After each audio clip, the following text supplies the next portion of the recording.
After a landlord had his property destroyed, he decided he no longer wanted to rent properties on the residential rental market. I'm Tony, and this is Real Estate Investing and Landlord News. All right, so I have an interesting article for you today, and it's going over the fate of a landlord who had his property destroyed by a tenant. So, obviously, this is a problem for a lot of landlords, but this is particularly a problem in a place where they have lots of very strong tenant protections. Now, the landlord in this story, he's in a pretty landlord friendly state, Louisiana. So, I'm not saying that's the case with him in this story in particular, right? But when you're talking about landlords in places like California or New York or Washington State, right?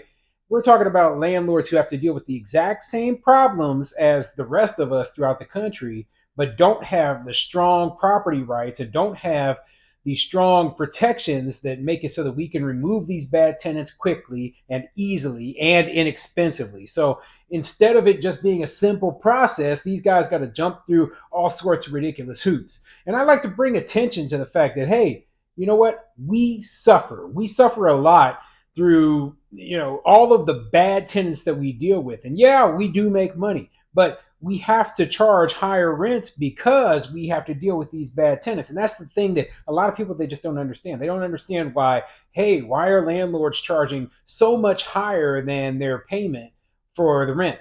Well, it's to cover the losses that we take, okay? I just went through a very rough tenant turnover where the tenant just basically abandoned my property and left thousands of dollars worth of damage. So, I've been through this before. It's not fun. It can cut your profits for the entire year significantly. Just one tenant doing that to you, and you know what? It is what it is. I'm just dealing with it and moving on. Okay. So before I get into the article, go ahead, hit the like and subscribe button. Maybe leave a comment down below and let me know what you think. As a landlord, have you ever dealt with a tenant so bad that it wanted to make you leave the business? Okay. I mean, I haven't personally dealt with that, but for smaller landlords, maybe who own one, two properties, yeah, I could see that definitely being a possibility, because if you're only making, let's say, $200 in profit every month, right? Well, one bad tenant who causes $5,000 worth of damage can take 2 years, more than 2 years worth of profit. Basically, it'll take you 3 years before you even start becoming profitable again.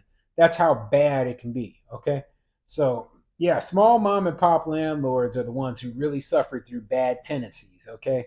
And especially in places like, California, where it's just very hard to remove these bad tenants. And, you're going to be paying lawyers, going to be possibly paying relocation fees. You're just going to deal with a lot of nonsense that you don't have to deal with in other places. So, I feel for the people who just, decide to get out of the business, but I understand completely why they're doing so.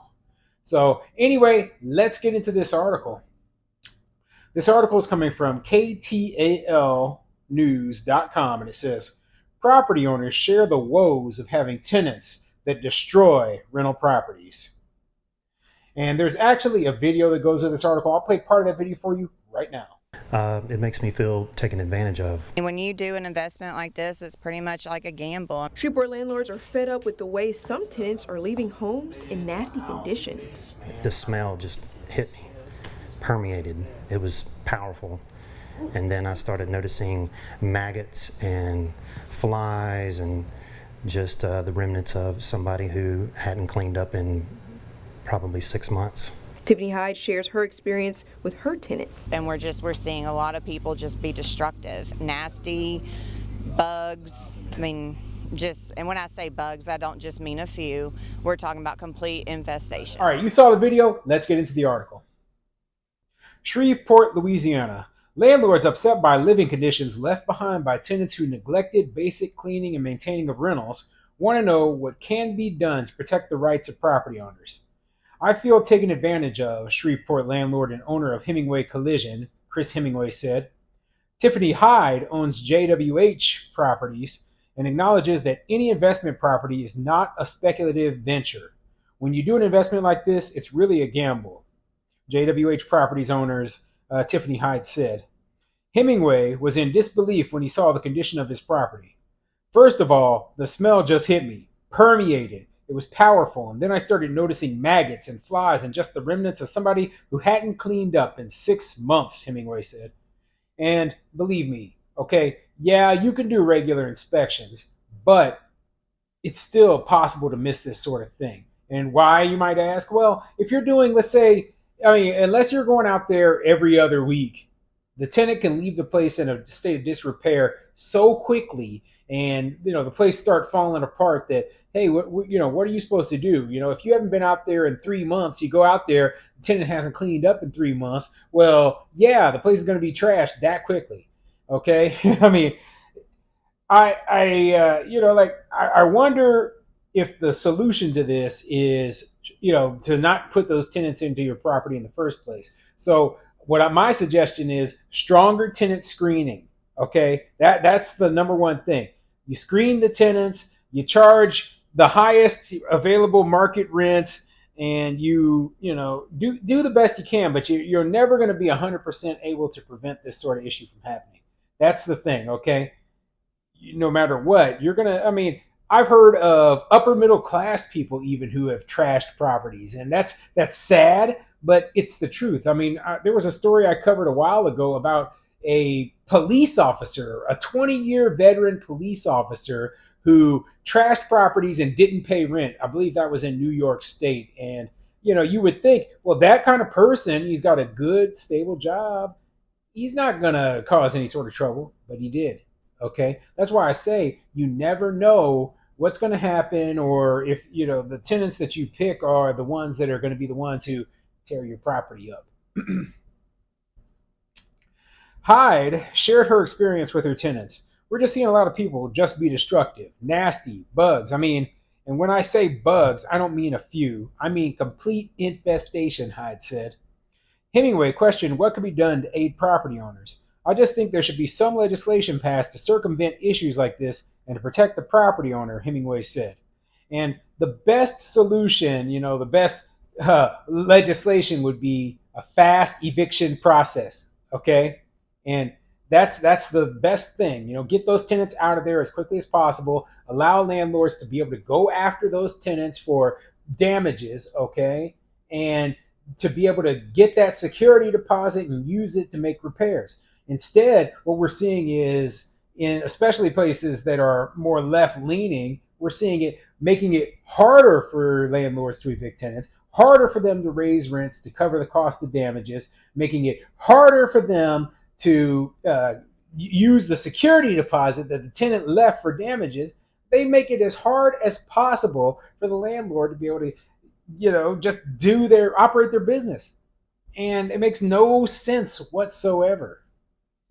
I mean, if the logic is that every single tenant is a good person who, never lies, never cheats, never does anything wrong, then yeah, I mean, I could understand it, but that's not reality. That is a fantasy world, and we deal with more bad tenants than you can imagine. Okay?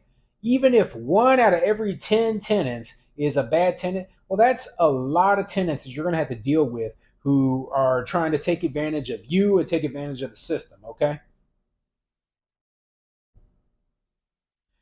Until there's a resolution for the residential leasing issue, Hemingway said for now he is only going to do commercial leasing. I will not release because of the trouble and the last ditched effort to take pity on someone and let them rent the front property, which is the home that was left in the condition that it was in the condition you saw. I leased that place cheap, and you see what it turned out to be a hot mess, literally, Hemingway said. Just as renters need a place to live, Hyde said more respect and understanding is needed from all involved in rental transactions. This is our livelihood. This is how we feed our kids. This is how we keep a roof over our heads. So this is our livelihood, and it's just a level of respect that needs to be understood from all parties, Hyde said. And, I have a lot of respect for the people who do the landlord thing full time because, that is it is a tough business, okay?